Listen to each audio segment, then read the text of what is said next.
Landlords in LA say that the city does not appreciate the sacrifices that they had to make after all of the COVID 19 pandemic restrictions were put into place. Now, one part of the LA area is finally ending rent control measures that allowed landlords to not increase rents at all for the last 3 years. I'm Tony, and this is Real Estate Investing and Landlord News. All right, so I have an interesting article for you today, and it's going over the city of Beverly Hills, California, finally allowing rent control landlords to increase their rents for the first time in 3 years. Okay, they've restricted the amount that landlords of these rent controlled units would be able to increase their rents because they wanted to protect those people who were negatively impacted by the pandemic and, you know, all of the stupid policies and procedures that the state of California and the LA and LA County put into place. Okay, they put in all these procedures that shut businesses down, and a whole bunch of people lost their jobs. And then they wanted to, oh, well, we'll make up for it by punishing these other people and taking their money away too. Okay, we're going to make the landlords, they won't be able to evict you, they won't be able to increase the rents, they won't be able to do anything. They'll just be stuck. And we've been stuck for the last 3 years. So some of these restrictions are still in place to this very day. And a similar, cap on rent control increases is still in place within the city of LA itself. So Beverly Hills, is relatively small compared to the city of LA. So it's ridiculous that these laws still exist. It's ridiculous they were put into place in the first place. It's ridiculous they had rent control in the first place. Okay, but like I've said many times before, the landlords who invest there, they knew what they were getting into when they bought their properties. So if they, bought into that area thinking that, hey, we can make this work, that's on them. As for everyone else, though, we don't have to invest there. We can go other places where we're treated better. But like I like to point out these things because you always think, oh man, things are really bad here, or man, these laws are bad. Well, we can see the end result of the pro-tenant, anti-landlord laws whenever we look at California, whenever we look at LA, whenever we look at places like Seattle, Washington, or New York City. We can see the result, the end result of what happens when property owners lose their property rights. Okay, so before I get into the article, go ahead, hit the like and subscribe button, maybe leave a comment down below and let me know what you think. Can you believe that there are still pandemic era restrictions on landlords anywhere throughout the country right now? Okay, I mean, this is absolutely ridiculous. Okay, 2020 March was when all this began, and now we're sitting here. It is July of 2023, and they're still talking. Oh man, these people, they're still suffering. They still don't have any jobs, and like I've said many times before, if they couldn't get their stuff together in the last 3.5 years, well, they're not going to get their stuff together ever. Okay, we're going to be paying these people forever to take care of them because they are unable to take care of themselves. Okay, they've basically fallen into the category of, hey, we are incapable of ever paying our own bills again. So anyway, let's get into this article. It goes over a little bit more details just in case I didn't explain it clearly enough. This article is coming from therealdeal.com, and it says Beverly Hills says goodbye to the pandemic rent freeze. LA becomes the last city in the county to maintain price increase moratorium. All right, let's get into it.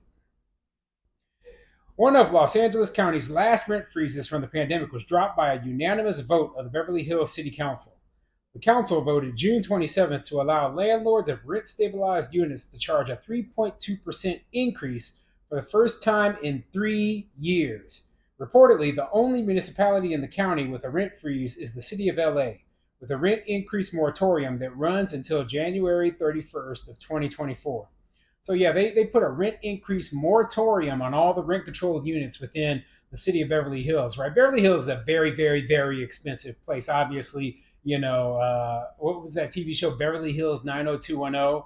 the Beverly Hillbillies. This is a place full of big, expensive mansions. Okay, and yeah, there's other housing there as well, and some of that housing is rent controlled. So, this is a very expensive place. These people they get to live in one of the most expensive places in the entire country in a rent controlled unit, and they didn't have to deal with any price increases for the last 3 years. Wow, absolutely amazing. Anyway, let's continue. Beverly Hills has a relatively small number of rent controlled apartments, about 6,500 units. Tenants pay a median of $2,550, according to meeting comments from the Beverly Hills City Manager's office. It's close to the average LA rent of $2,770, according to Rent Cafe. The Beverly Hills City Council also approved a rent increase for another class of rent controlled units, which number less than 200. Tenants pay around $600 per unit in buildings that were constructed in 1978 or before. This class of rent controlled units were given a 5.94% increase. So, yeah, I guess in the older rent controlled buildings, right, the tenants on average are only paying $600 a month. Can you imagine paying $600 a month and living in the city of Beverly Hills? I mean, that's kind of, just it blows my mind, thinking that there's are some units there. Those people are holding on to those with a death grip. They're like, nope, never letting go. I'm going to live and die here in this unit. you know. As for the other rent controlled units, they're much closer to the average, cost of living. But considering Beverly Hills is supposed to be a nicer area than LA, their rents are still cheaper than LA's overall. Vice Mayor Lester Friedman said that the council worked for a balance with a 3.2% increase. A higher increase had the potential to shake the city's rental market. After 3 years of no increases, the numbers have presented to us that there have been 14.9% of income not charged, Friedman said. Counterbalancing that is that 50% of units have gone to market rate because they turned over.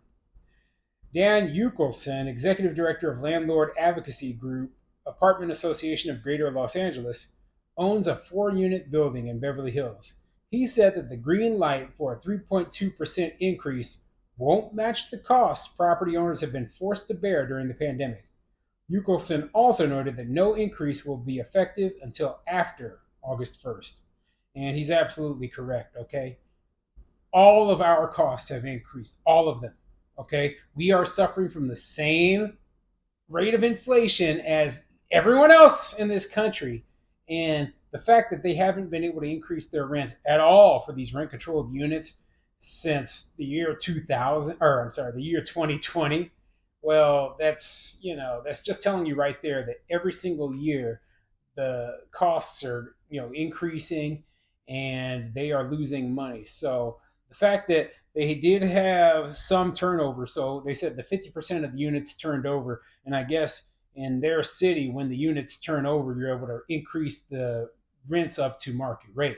So that might have been what saved these landlords from just going completely belly up. But like I was saying before, for these tenants who are especially the ones who are in the rent controlled units only paying like $600 a month, they're never going to let go of those units. Okay, not unless they die.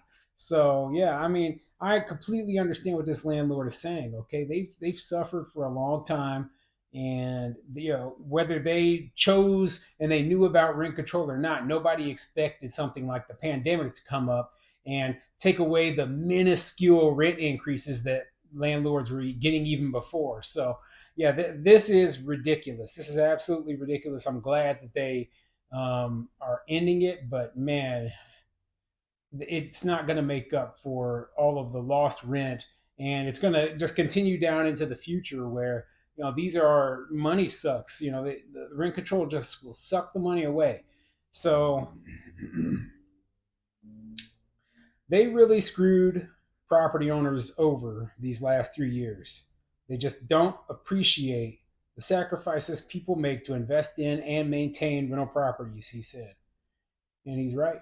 Okay. They don't appreciate landlords. They don't appreciate the money that we spend, that we invest into the communities, the taxes that we pay, and they think that we should be grateful for this little minuscule increase. And no, we're not. Okay, free market, we would be able to keep our businesses operating and keep these people in well maintained housing for long periods of time. But instead we are subsidizing the living of people that in many cases don't even need to be subsidized, because rent control is not means tested, meaning that you could have somebody living in a rent controlled unit who doesn't need affordable housing. So yeah, none of this makes any sense. The real culprit here is the rent control, but all the pandemic restrictions didn't help things either.